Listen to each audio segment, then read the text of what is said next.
So behind it is this Ghazwa Hind hadith, and there is not a single imam among, you know, these Muslims are 50% of the Muslims of the world, the Bangladesh, India, Pakistan Muslims. There's not one willing to say that I reject this. Wow. Shocking. And saying, until every temple is destroyed in India, Yes.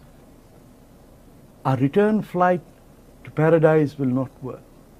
The Ghazwa Hind and the attack on Rome, by Rome. Then our mission on earth is complete. Complete. Yawm Akhirat will come. Yes. The world will come to an end. And the Savior, Alhamdulillah, the Savior will take us in a big rocket train all the way to wherever we are supposed to go, where 72 virgins will be waiting for every one of us. What do you think of the 72 virgins?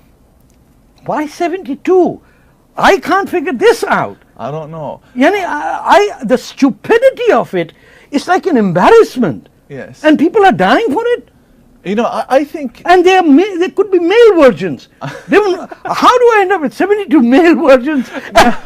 Let's assume they are female virgins. Well, no. For argument's sake. Okay. Yeah, what am I going to do with it? And then, have you seen the lectures where say each sexual encounter will be 72 hours? Yes, 72 hours and as soon as you finish, another woman will tap on your shoulder. He says, what about my rights? I mean, this is serious stuff. This is not joke. It is. People are dying for this. Well, non-Muslims think we're this laughing, is a joke. but people are dying to achieve this. This is serious stuff. They believe the notion that life begins after death is deeply embedded in the soul of every Muslim nationalist. I'm not saying orthodox religious Muslims, but every Muslim nationalist. By Muslim nationalists, I mean people like Muhammad Ali Jinnah or Jamal Abdel Nasser, you know, or Saddam Hussein, who never knew how to pray or go anywhere.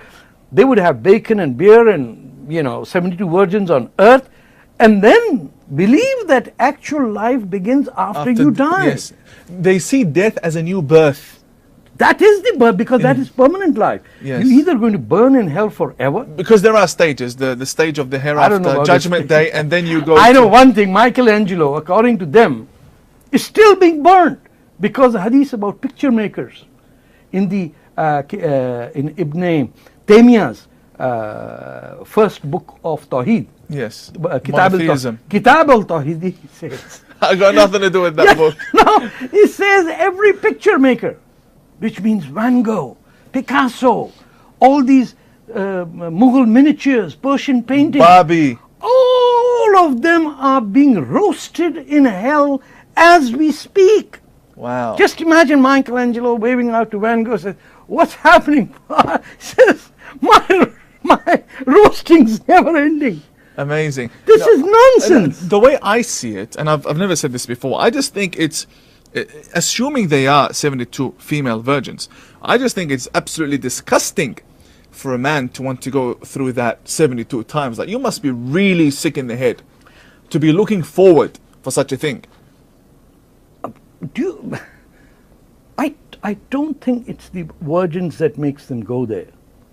I think it's the frustration in not being able to accomplish anything on earth in the last 500 years that is the driving point. You just want to get out of here. From here. This mug, to this television camera, to those lights, to the wristwatch we are wearing, to the cloth that we are wearing, to our spectacles. There is nothing in this room that a Muslim can say, that is my contribution. But you know what they will say? Reinvented them. No. No. I really want to stop you there, and I want to clarify something. You're right. The television, the camera, none of this. Electricity. Yeah, none of it could have been made without algebra.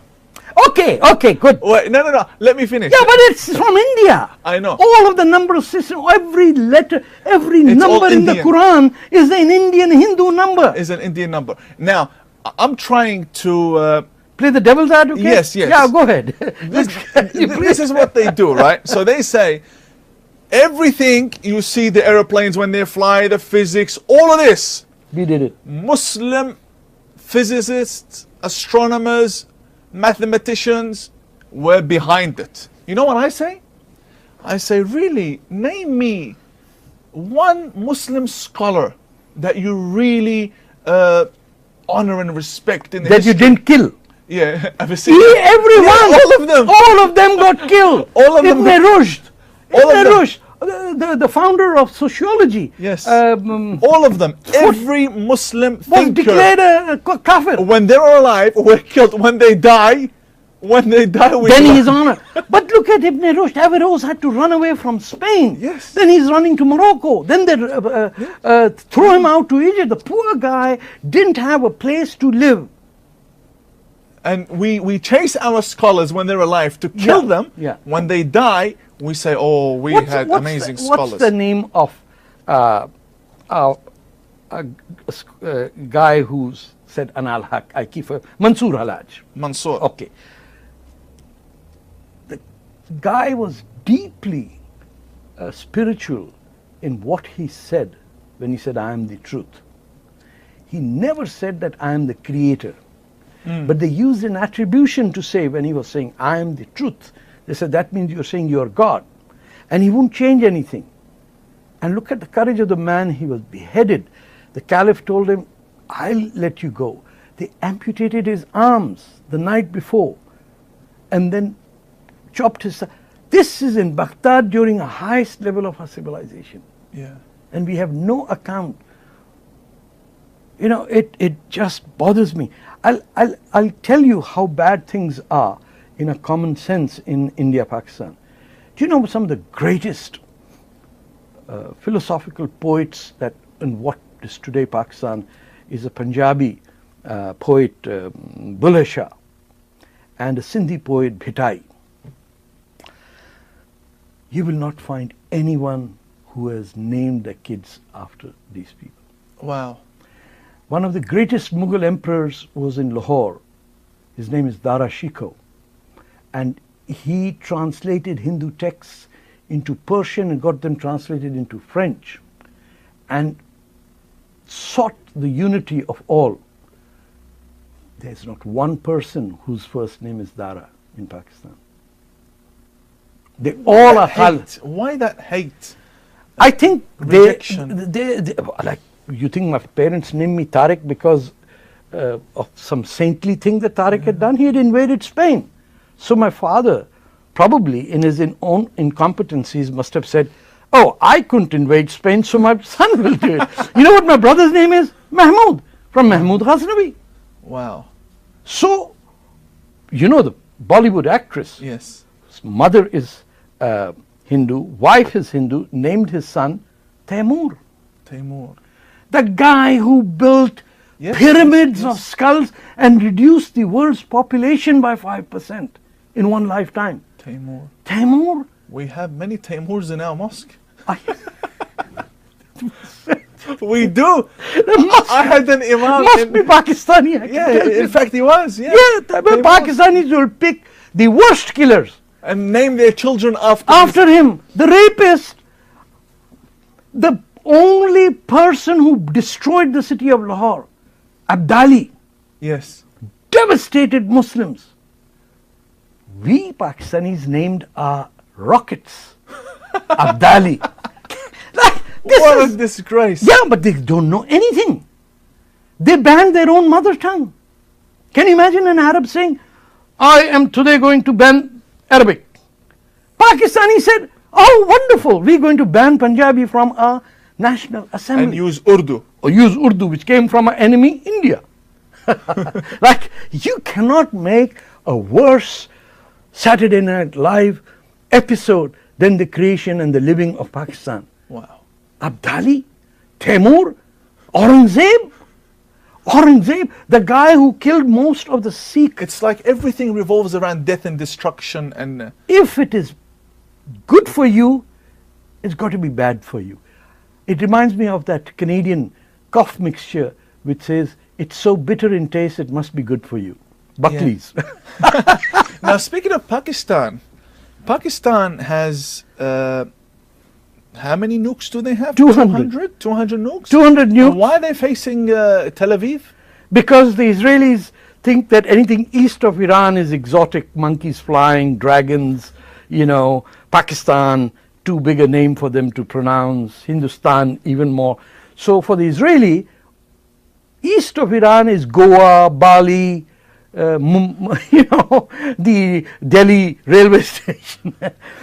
I went to Israel 3 times looking for any research done by any Israeli on Pakistan. Zero. Right. They are more concerned about Iran that doesn't have a catapult. We will not let them. But right on the border, 10 miles away, are 200 nukes. And you know what the Pakistanis are fooling the world with? Oh, our nukes are aimed at Nicobar Islands near Jakarta, which is India's territory. But that is not true. No, you take the compass. Correct. And you know it is exactly 3,000 miles away, the heart of Tel Aviv. Right. So Pakistani nukes, paid for by the Americans, designed, sold by the Dutch. As in American foreign funding? Of course. Well, where else do you fund? But you think Trump has just come here. Trump is fighting all around for. Right. So Trump has come after these nukes were made and established, and you have to understand. 1947, Pakistan's great leader Quaid-e-Azam Jinnah. I know we're going over time, but you have to understand. Asked America for $5 billion, 1947. They send him a check for $10,000. What does he do next? He says, we will go to the Soviet Union, we will go to the USSR, and we will make sure. The Americans say, okay, how much do you need? What will you go for? So they give him $100 million and all the leftover junk from the Korean War. Right. All of American armaments after the ceasefire line was drawn was dumped in Pakistan, including 112 F-86 Sabre jet fighters. Dumped there, Pakistan joined what is equivalent to NATO, SEATO and CENTO, the Southeast Asia Treaty Organization and the Central Treaty Organization, which included Iran under Shah, the Turks and Pakistanis. And the Americans got the base in Diyarbakir from where U-2 jets flew over the Soviet Union. Who pocketed the money? The Pakistani generals. Where was the deal made to overthrow the elected government? In Ottawa, by a gentleman known as General Ayub Khan under NATO. So the Americans built up this Pakistan military, not realizing that when the Russian war against Russia would come, every whiskey drinking general will have to be converted into a Mullah general. And today the Pakistan military, the most corrupt in the world, many of the generals live in Canada with changed names. Shocking. They are all here. Shocking. There are ISI operators with grade 19 self-confessed government of Pakistan employees living in the political circle. A 1-hour audio tape has been released. Wow. But people don't bother to understand Urdu, Punjabi. They are there. The same with the regime of Saddam Hussein. Many of his officials now live around Canada, America, Australia. But Saddam Hussein knew that, came from Cairo by the CIA. Yes. Saddam had other interests. Khomeini also came via Air France. Right. We shouldn't forget this. The deeds of the West are coming home to roost, as Malcolm X said. Right. So if you are pushing Pakistan with money, because India is developing close relations with the Soviet Union, and now that the Soviet Union has disappeared and Russia has emerged as a separate oligarchical dictatorship, what do you have? A country beholden to anyone who pays them. It's like concubines. If America doesn't pay, they'll go to Saudi Arabia. Yes. If Saudi Arabia doesn't pay, currently they are under rule by China. China has even introduced pork in Pakistan and importing donkey meat, which means that donkey skins, which means Pakistanis are eating donkey flesh, while the donkey skin is getting imported into China for aphrodisiacs. But that's very shocking. I mean, donkeys would be somewhat respected in Pakistan because donkeys in Africa and Pakistan are disappearing, which means that the farmers now don't have the people who used to take brick from brick kilns to elevator. There is no, the mode of transportation has disappeared. They become kebab. They are being sold as kebabs and niharis and everything, and rich Pakistani weddings are being served with donkey meat. There was an incident in Iraq where a police officer captured a restaurant owner in Basra, Iraq, southern Iraq, and he was selling donkey meat. It must be a Pakistani. So he said to him, "Why are you selling donkey meat?" So the Iraqi said to the police officer, "Now you're coming, you ate from this, your dad ate from it, and your wife and your whole family have been eating here. Now you've realized it's donkey meat, so arrest me if you like." So yes, the corruption is there. But in the case of Pakistan, it's a nuclear armed country, yes, with no controls, where an elected prime minister has been overthrown, where today, just today, while we are talking, the Taliban, armed by the Pakistan military, attacked the Pashtun national movement of Manzoor Pashtun. 10 people died. Shocking. On a peaceful... Pakistan military sends Taliban to kill Pakistanis? Wow. You've created a monster. And they look so submissive when they meet Western politicians. Their hands are tied up like this. They got a sheepish smile. They even are willing to get strip searched at airports. The Prime Minister of Pakistan. Yeah, well, when you are willing to get strip searched, I was on a private visit. Are you private visit? You're the Prime Minister of Pakistan. Shame on you. But you have to understand, when Pentagon wanted to find out the Pakistani general who was running the fertilizer factory, which had the marks on all IEDs that killed Americans, they couldn't locate him in Pakistan. Guess what? He was an American citizen. Wow. He lives in the US. Wow. This is absolutely... You should watch that movie, White Men Can't Jump. Yes, yes. Very shocking how these things are happening, and you will not be allowed to speak on... Oh, no. No, you're not allowed. I just hope Tech TV doesn't get shut down. No, this channel is fine. all what I'm saying is that we have been fed a lie that there is freedom of speech. Oh my God. And under that banner of freedom of speech, many have been arrested. Many honest politicians, great activists, independent citizen journalists have been arrested. And behind the scenes, we have paved the way for terrorists, radicals, corrupt politicians to rise into power. In the West. In the West. Yeah. Especially in regions such as Iran and Pakistan. I mean, who took Khomeini on a plane to the French? Yeah. The French did. And they will have to pay. They let him live in France. Yes, protected. And when he was protected by Saddam Hussein in Iraq, we're all aware of that. What they did with the Kurds, we are aware of that. There is so much to it. But why should we complain about the Islamic countries? Here in this country, I have written for Time magazine, the Global Mail, the Toronto Sun. I write a regular column for the Toronto Sun. Thank goodness for the Sun. Many of the networks have put me on a no-fly list. Wow. I even once hosted the TVO's agenda. I'm on a no-fly list.